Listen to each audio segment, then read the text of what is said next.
Partai Nasdem akan menentukan calon presiden untuk Pilpres 2024 pada forum Rakernas Juni mendatang. Akan ada 3 nama capres yang diusulkan pengurus daerah kepada Ketua Umum Nasdem Surya Paloh. Nama Gubernur DKI Anies Baswedan, Gubernur Jawa Tengah Ganjar Pranowo menguat di internal Partai Nasdem. Ada apa di balik manuver Nasdem yang lebih awal mencuri panggung menjaring capres padahal Pilpres masih 2 tahun lagi?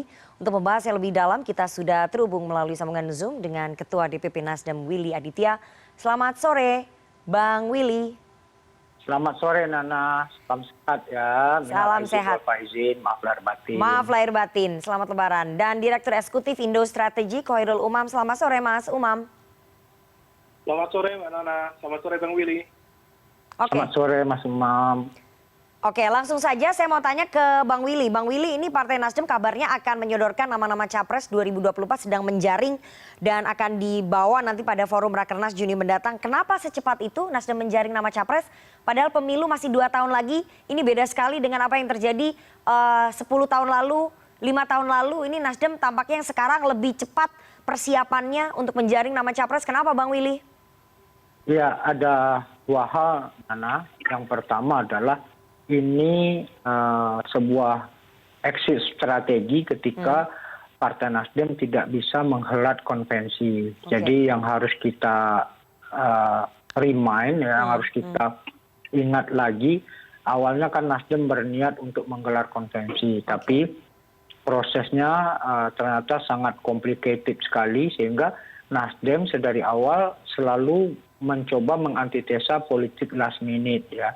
Karena apa? Karena kita tidak ingin membeli kucing dalam karung, dan yang kedua adalah ini sekaligus proses pembelajaran politik kepada publik biar publik memiliki kejelasan siapa yang diusung oleh partai ya. Jadi 2 argumentasi ini, 2 standpoint ini yang kemudian dikedepankan oleh Nasdem ya. Jadi bagaimana kandidasi itu menjadi pilar dalam kita berdemokrasi, Nana. Oke, ini adalah exit strategi karena Partai Nasdem gagal menggelar konvensi yang sempat digagas begitu ya, Bang Willy. Apakah kemudian selain sebagai exit strategi karena gagal menggelar konvensi, menjaring capres sejak awal menjadi strategi Nasdem untuk mendongkrak elektabilitas partai?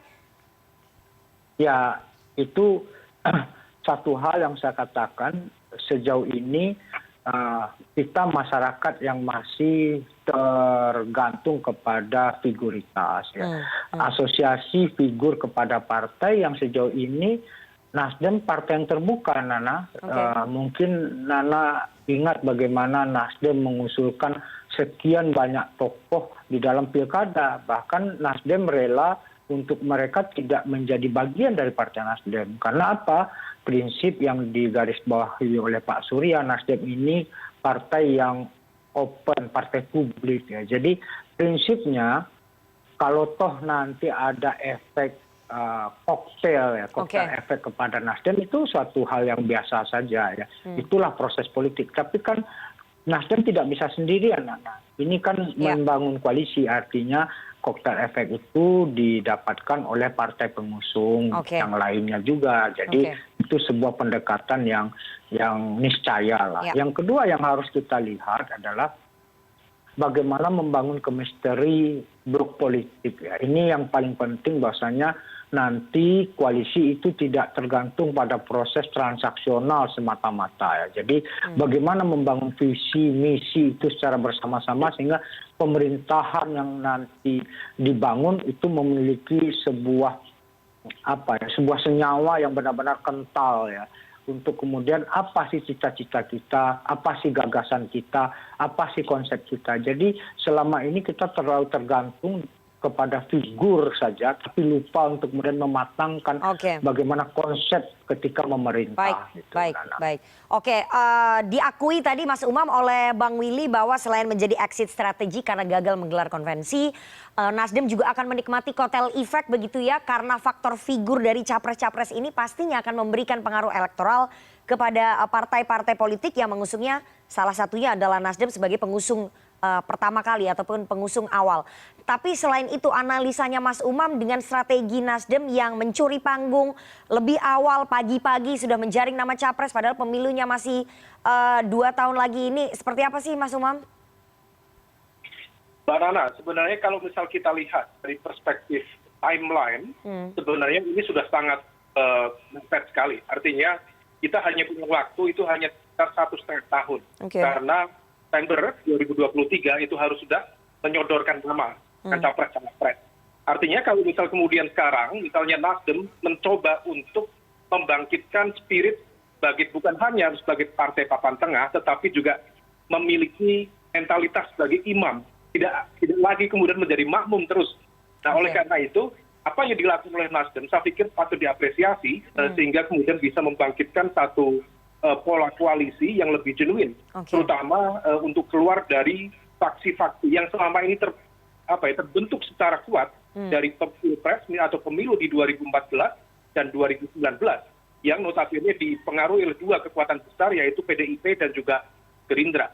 Oleh karena itu, kalau misal di level ini, Pak Surya Paloh dengan Nasdem kemudian membangun koalisi, misalnya kemarin sudah ada meeting terakhir ya, misalnya dengan Mas Ahaye dari Partai Demokrat, saya pikir ini bisa menjadi satu gerbong kekuatan koalisi moderat, tengah, nasionalis religius, yang kemudian bisa keluar dari faksi-faksi yang cukup mainstream dan saya pikir monoton selama ini. Jadi saya pikir ini cukup prospektif, Mbak Nana. Oke, ini patut diapresiasi sebagai pemecah kebuntuan koalisi-koalisi yang sebelumnya sudah terbentuk. Jadi bisa terbentuk koalisi baru begitu yang lebih fresh begitu kalau saya bisa simpulkan tadi apa yang disampaikan oleh Mas Umam. Tapi saya mau tanya ke Bang Willy, apakah kemudian itu betul bahwa menentukan ataupun menjaring lebih awal nama-nama capres itu sebagai bagian dari strategi untuk mengikat koalisi dengan partai-partai lain sebelum start pemilu dimulai?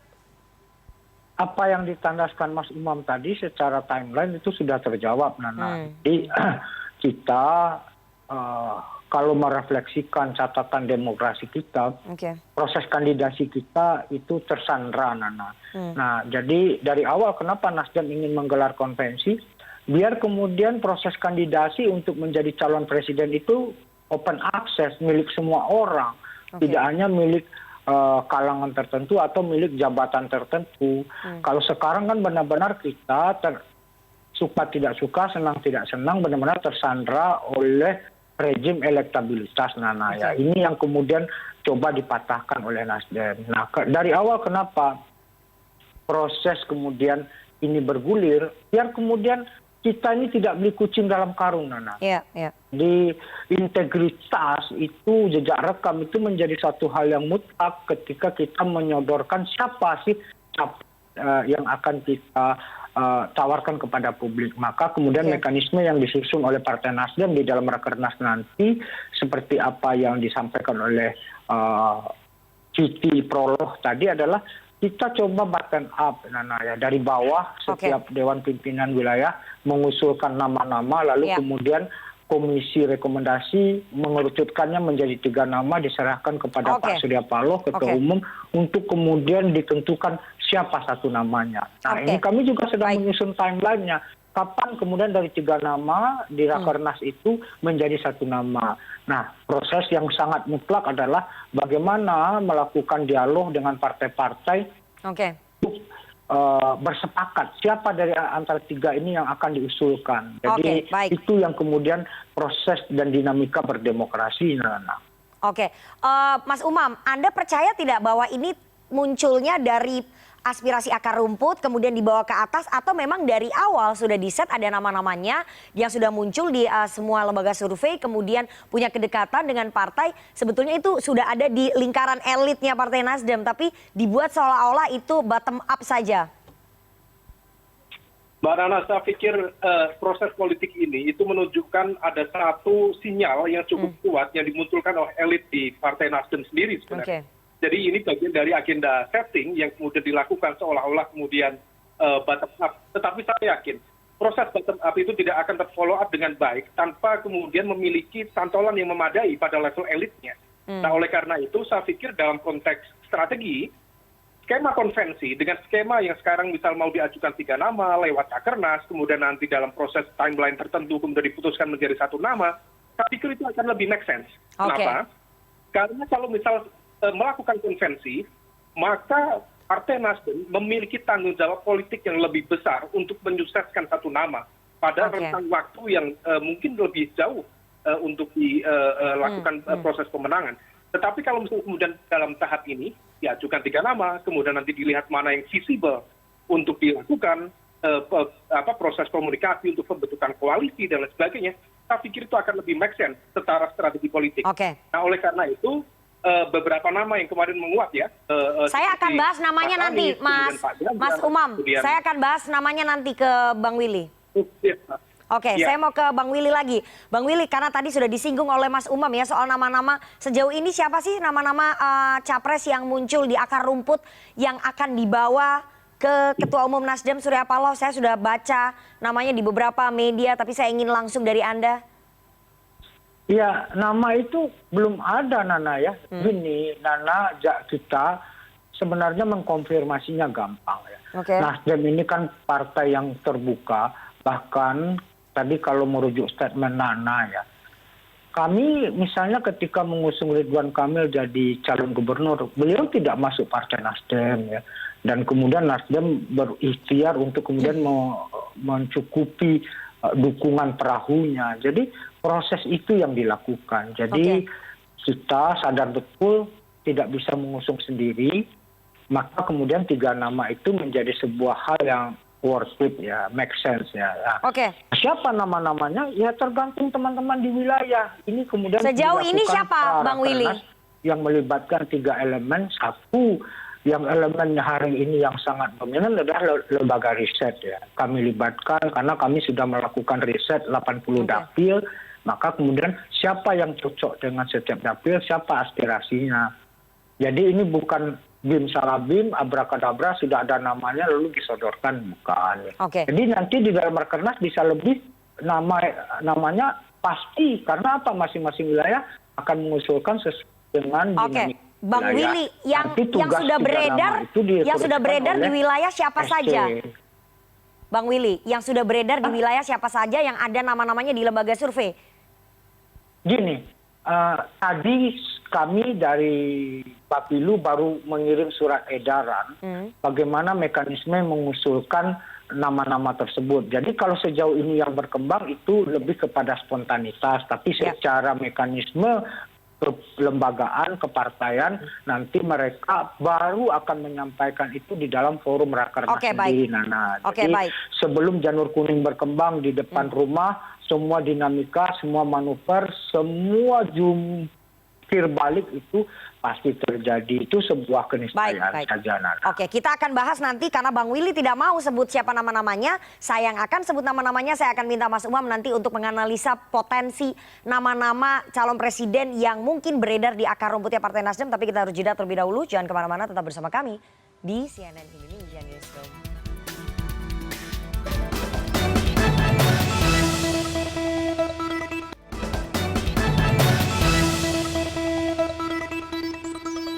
Anda masih bersama kami di CNN Indonesia Newsroom dan kita akan lanjutkan perbincangan kita dengan para narasumber. Tadi Bang Willy tidak mau menyebut siapa nama-nama yang beredar. Saya akan tanya ya sekali lagi ke Bang Willy.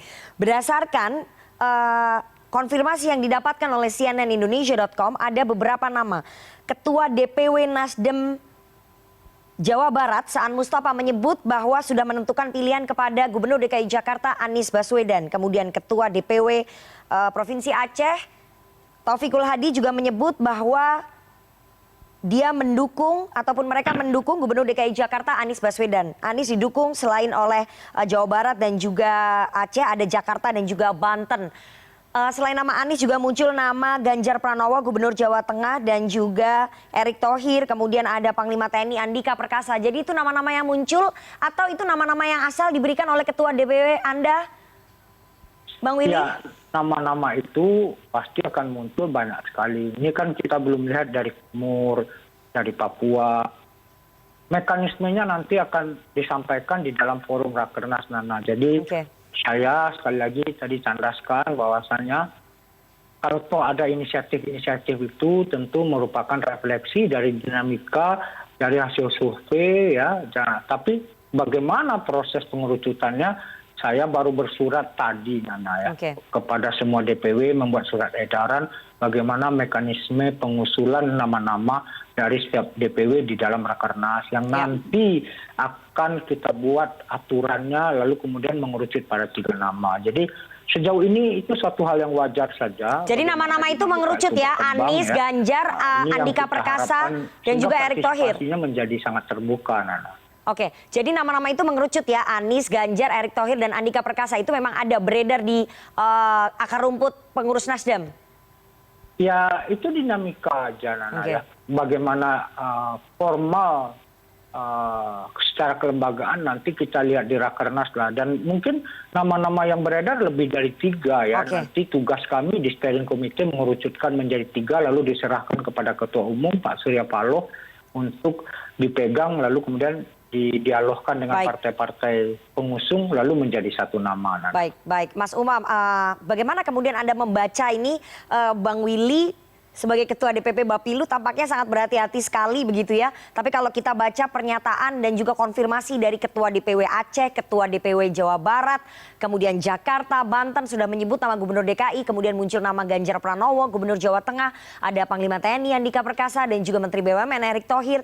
Bagaimana kemudian membaca peluang nama-nama tersebut diusulkan sebagai Capres Nasdem, Mas Umam? Mbak Nana, kalau misal dilihat dari aspek elektabilitas, memang sejumlah nama yang tadi disebutkan, misalnya Mas Anies, kemudian Pak Ganjar Pranowo, itu relatif kemudian memiliki basis pemilih loyal yang cukup kuat. Sehingga elektabilitasnya most likely itu relatif pada angka 1, 2, atau bahkan 3. Nah, tetapi kemudian nama-nama yang lain itu relatif kurang begitu memadai aspek elektabilitas. Baik, misalnya Erick Thohir, kemudian Pak Andika Perkasa misalnya, dan juga yang terakhir misalnya kita sebut Pak Prabowo. Kalau misal kita lihat, memang hampir kecil kemungkinan Nasdem mengusung Pak Prabowo. Kalau misal Pak Prabowo kembali masuk dalam Pilpres di 2024. Karena saya pikir positioning dalam konteks etika berpolitik, kemudian komitmen berdemokrasi dalam konteks eksploitasi politik identitas, kita masih ingat di 2019 lalu, sikap dari Pak Surya Paloh juga cukup firm, sangat tegas ketika menolak eksploitasi politik identitas, dan waktu itu diekspresikan oleh gerbong dari kekuatan politik Pak Prabowo Subianto. Nah, kemudian yang visible memang ada 3. Kemarin saya nyampaikan ke teman-teman media. Yang pertama adalah Mas Anies Baswedan, yang kedua Pak Ganjar Pranowo, dan yang ketiga yang memiliki kedekatan secara personal dengan lingkaran di teman-teman Nasdem adalah Mas Erick Thohir. Tetapi problemnya, kalau misal Pak Ganjar Pranowo, maka kemudian harus berhadapan face to face dengan PDIP. Kita tentu tidak tahu. Memang secara basis pemilih loyal cukup kuat, terutama di wilayah Jawa. Tetapi kalau misal PDIP sendiri tidak memberikan restu politik kepada Pak Ganjar, maka Pak Ganjar berpotensi mengalami bubble phenomenon electability. Artinya, dia cepat membesar tetapi juga cepat mengempis. Nah, oleh karena itu, kemudian kita geser. Apakah Pak Erick Thohir cukup memadai? Dari aspek elektabilitas relatif tidak begitu memadai atau belum memadai. Tetapi dari aspek logistik tentu bisa dikalkulasi.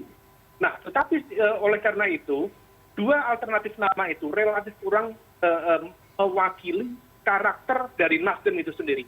Maka yang mungkin memiliki kemungkinan lebih besar adalah Mas Anies Baswedan. Memang dia salah satu deklarator, saya masih ingat itu, dari Nasdem dulu ya, sebelum bertransformasi menjadi partai politik gitu. Nah, kemudian pada saat yang sama, saya melihat juga Pak Surya Paloh relatif memiliki keberanian untuk mengambil resiko. Berkali-kali dalam sejumlah forum, beliau mengatakan misalnya berani untuk berada di luar pemerintahan. Jadi kalaupun kemudian mengusung atau mengangkat misalnya Mas Anies Baswedan dalam porsi sebagai Pilpres, dalam Capres ini, saya pikir itu akan menjadi sebuah panggung yang baik bagi Nasdem. Kalau misal kemudian menang, Nasdem sendiri akan mendapatkan kutil effect atau efek ekor jas dalam konteks elektabilitas, dan itu menjawab kebutuhan Nasdem yang saat ini dari aspek tren elektabilitas relatif mengalami penurunan dibanding dari tahun 2019 yang lalu. Tetapi kalaupun semisal kalah, saya pikir Pak Surya Paloh sendiri sudah mencoba untuk mengantisipasi itu dan memitigasi itu dengan baik dengan statement komitmennya dalam konteks kompetisi berdemokrasi. Nah, tetapi Mbak, saya ingin menggarisbawahi kalau kita pikir-pikir, Pak Surya itu termasuk tokoh politik senior yang memiliki kekuatan sentuhan tangan dingin. Artinya, hampir semua capres yang dipegang oleh Pak Surya dalam fase transisi kepemimpinan most likely berhasil. 2024, Pak Surya Paloh mendukung Bapak Susilo Bambang Yudhoyono, Pak SBY. Yang Pak SBY waktu itu berada di luar pemerintahan dan ternyata menang. 2009, kemudian memberikan dukungan. Kemudian 2014, Pak Surya Paloh mendukung Pak Jokowi, yang juga waktu itu relatif newcomer, ternyata menang. Dan kemudian kalau misal ini nanti memegang satu nama, let's say siapapun, misalnya Mas Anies, atau Pak Ganjar, meskipun tadi berpotensi hadapi resistensi politik yang besar, maka chance untuk menang, kalau melihat dari sejarah, potensi menangnya relatif cukup terbuka di situ. Oke, ini keoptimisannya Mas Umam ini sangat menarik sekali untuk dicermati ya. Tapi Bang Willy, saya ingin tanya ya, seberapa yakin Nasdem bahwa capres yang diusung ini tidak terkalahkan dalam kontestasi Pilpres 2024? Yang memiliki jawaban itu cuma Gusti Allah saja, Nana. Ya, ini kan dinamika, Nana ya. Elektabilitas itu menjadi satu indikator ya. Tapi tentu dibutuhkan strategi, dibutuhkan hal yang lain. Maka kemudian kita akan mencoba melihat, ada kata pepatah, condong selera ke yang enak, condong mata ke yang indah, dan condong posisi ke yang menang ya. Itu tentu menjadi preferensi kami di Partai Nasdem. Ya. Partai yang terbuka, partai yang rasional, apa yang Mas Umam bilang tadi, posisi itu yang kemudian tidak menjadi handicap Pak Surya dalam menentukan siapa capresnya. Jadi bagaimana posisi itu ya tentu mengarah ke sana. Jadi bagaimana untuk menang ya ini sebuah kompetisi. Menang kita siap menang, tentu juga siap kalah. Pak Surya berulang kali selalu menandaskan di dalam berkompetisi kita tidak semata-mata siap menang tapi juga siap kalah. Karena apa? Itulah keniscayaan dalam berdemokrasi dan berkompetisi. Nah, tapi sejauh mungkin kita melakukan well prepare. Sun Tzu mengatakan perencanaan yang matang itu menjadi penentu dari proses kemenangan. Maka sejauh sedini mungkin Partai Nasdem melakukan pematangan rencana-rencana aksinya. Oke, Bang Willy, saya harus tanya ya pertanyaan ini, tapi singkat saja karena waktu kita tidak banyak begitu ya, sudah mau habis. Bang Willy, kalau ada nama Gubernur DKI Jakarta Anies Baswedan yang menguat di internal, ada nama juga Gubernur Jawa Tengah Ganjar Pranowo yang juga muncul dari akar rumput, tapi Ganjar Pranowo adalah kader dari PDI Perjuangan. Apakah kemudian Nasdem akan meminta izin kepada PDI Perjuangan ketika akan mengusung ataupun memunculkan nama Ganjar sebagai capres dari Nasdem? Ya, ini mekanisme yang sedang kami matangkan, Nana. Tentu 3 nama itu tidak bisa hanya kita klaim, tentu harus mendapatkan konfirmasi dari yang bersangkutan. Nah, itu yang sedang kami godok. Nanti setelah 3 nama itu muncul, kami akan melakukan konfirmasi.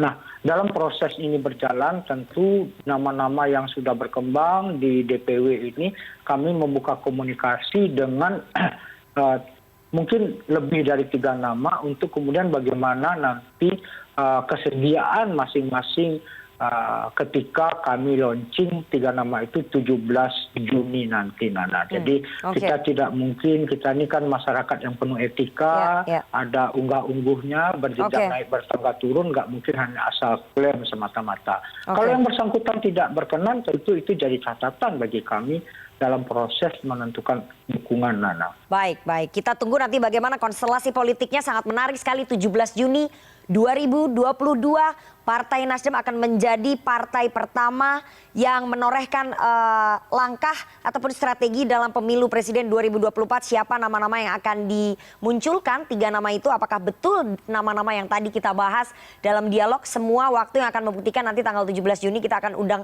Bang Willy lagi dan juga Mas Umam. Terima kasih sekali 2 orang narasumber yang sudah bergabung pada sore hari ini. Ada Ketua DPP Nasdem Willy Aditya dan juga Direktur Eksekutif Indo Strategik Khairul Umam. Terima kasih Mas Umam dan juga Bang Willy. Sehat selalu. Sehat selalu, Nana. Mas Umam. Dan simak informasi selengkapnya usai jeda. Kami masih akan kembali dengan beragam informasi lainnya.